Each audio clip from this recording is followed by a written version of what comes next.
We have to start here, Ade, and we have to play a game of fact or fiction, if you will, because I'll be honest, when I first started to hear about Jake Paul versus Anthony Joshua, I thought, all right, this is just some fodder. This is just some talk. And then all of a sudden, I saw Jake at the Usyk-Dubois fight. He was in the ring and he was squaring off with Usyk, but he was also doing interviews with the likes of TalkSport and BBC and talking about this being a real thing. And we're here in London and we're going to talk. And then I saw Nikisa Badarian, co-founder of Most Valuable Promotions, a.k.a.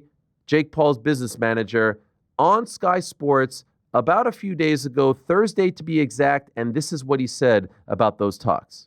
I think the fight can absolutely happen.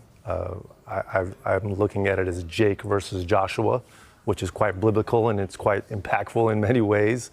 If you look at Anthony Joshua, I think he is 28-4, if I'm not mistaken, and 2 of his losses are against Alexander Usyk.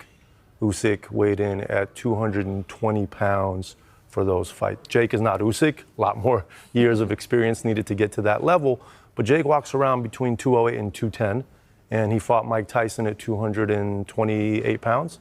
So I think size-wise, we can get comfortable with it, and I think experience-wise, Jake is learning very fast and growing, and Joshua is a little long in the tooth. So it could be a very interesting matchup, and we're actively discussing it with Matchroom. Actively discussing, and if that's not enough for you, here's Eddie Hearn responding to that on IFL TV a couple of days ago.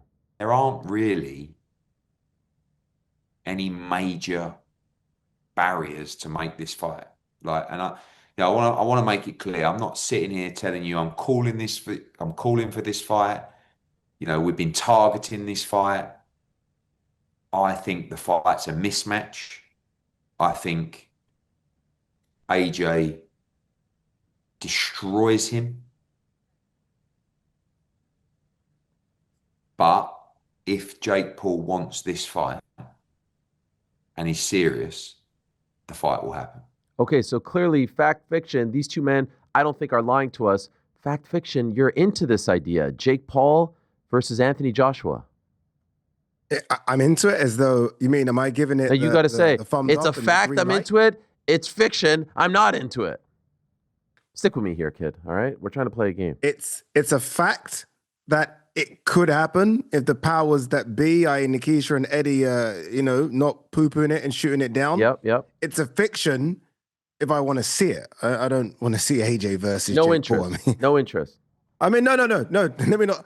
Of course, I want to see it. I want to see AJ do what I think he will do, but it shouldn't really happen. I mean, let's be honest. AJ shouldn't be fighting Jake Paul. I mean, what are we doing here? Anthony Joshua is a former unified heavyweight champion of the world who not so long ago was the top of the tree. I mean, he hasn't fallen too far from the tree to the point where him versus Jake Paul is even one iota competitive. I've said this, and look, I like Jake.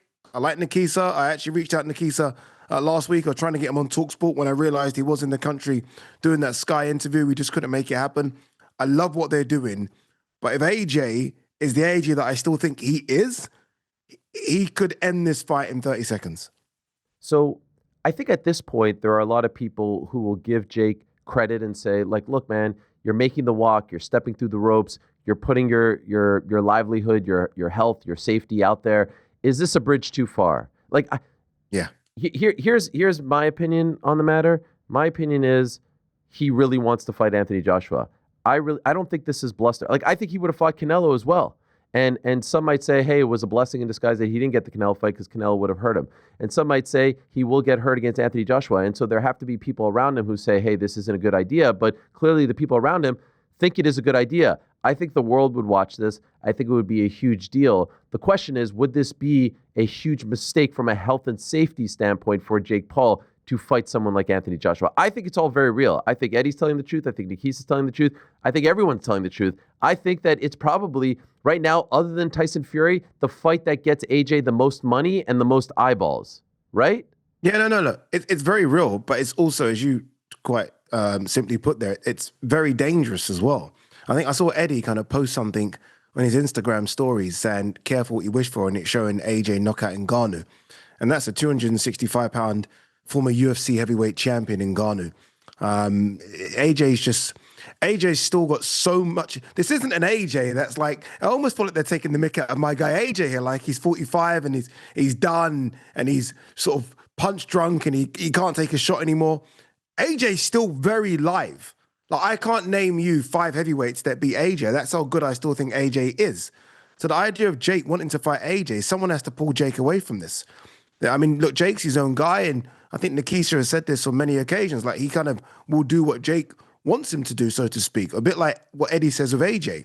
But someone needs to say to Jake, this is now dangerous. This isn't Julio Cesar Chavez Jr. This isn't 50, how old's Mike? 56, 57-year-old Mike Tyson. This isn't Anderson Silva. This is a live 260-pound behemoth who has detonators in both hands, who can seriously hurt you. I've been ringside for about, 15 of AJ's fights. When he lands that right hand, it's a problem. It's a big, big problem. Just ask Francis Ngannou. Just ask Francis Ngannou. That was a scary knockout. You were right there. I was right there. He didn't get up. And this is a guy who had never been knocked down before. Never been knocked out. It's frightening. It's frightening. Like AJ's powers for real. I mean, AJ will have aspirations of still becoming a heavyweight world champion. I mean, whether or not those will be fulfilled, I mean, that's a whole different discussion, but that's where he is. So, look, I respect the call-outs. I mean, again, he was, going to fight Canelo. But even that, there's Canelo, who's, and there's AJ in terms of power. Like the jump from Canelo to AJ is astronomical. So, look, I don't think it's a good idea. But, pounds and pence and dollars and cents make sense.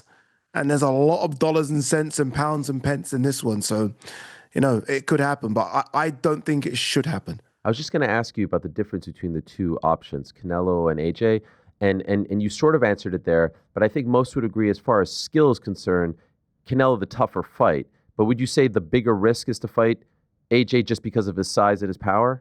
Like the crazier idea? No, I think AJ's the tougher fight by some distance. Yeah. Yeah.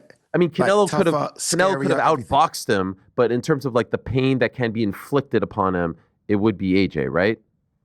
Yeah, and look, as much as Jake's made tremendous strides in what's been a 5 or 6 year boxing career, AJ's an Olympic gold medalist. AJ's a world championship silver medalist. Like AJ's boxing skill is very, very high and maybe underrated. Like he would easily outbox Jake Paul. Like, we need to stop this. He would easily outbox Jake Paul, and then it would easily hurt him. Like easily hurt him. Would this be a big deal in the UK? I know AJ is still a big deal, despite the fact that his last fight ended in him losing via knockout. But could this fill up Wembley? Could this fill up Hotspur Stadium? Yeah. You know what Jake Paul's done, which I think is really smart, is you tune in to watch him get knocked out, or you tune in to watch him win. Yeah. You don't sit in. There is no gray area. You either like him or you hate him, which is quite smart, right? I mean, there's so many boxers in that gray area and people don't tune in. So people will tune in and people will pay the hard-earned cash just to see AJ knock him out. But if you're AJ, I mean, look, as much as I say I don't want AJ to do it, if you're AJ, you're thinking, one second, this is the easiest money I would ever have made and maybe the largest check. So for AJ, I mean, this is just, stealing candy from a baby. Well, what's interesting about it is, remember when the Francis talks first started, when Francis went in there to fight Tyson Fury, AJ was poo-pooing it, Eddie Hearn was poo-pooing it, and then Francis loses by this much, and then all of a sudden they're like, and then they get the fight, and now this is like a bridge even further away. So it is interesting that, if it does come to fruition, 2 of his last 3 fights will be very non-traditional, when originally he was one of the loudest dissenters of Francis versus Tyson Fury. Yeah, and it's a great point. And Eddie's got to answer that point as well. Because you're right, Eddie was one of those people that poo-pooed on the idea of Ngannou versus Fury, a 270-pound Ngannou who used to rip people's limbs off in the UFC.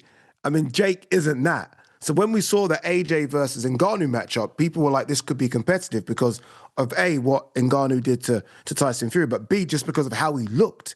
I mean, Jake Paul is a 210-pound guy. He's a cruiserweight. AJ is a very, very, very big heavyweight. So look, I mean, again, money talks, and I could be saying all this, and then eventually I could be working on it. But I don't think it should happen. because I think AJ should be on a course where he's trying to fight for another heavyweight world title. But B, I don't think it should happen because of the dangers of it. And this could be very, very dangerous. AJ could really hurt Jake Paul, and we don't want to see that in the sport of boxing.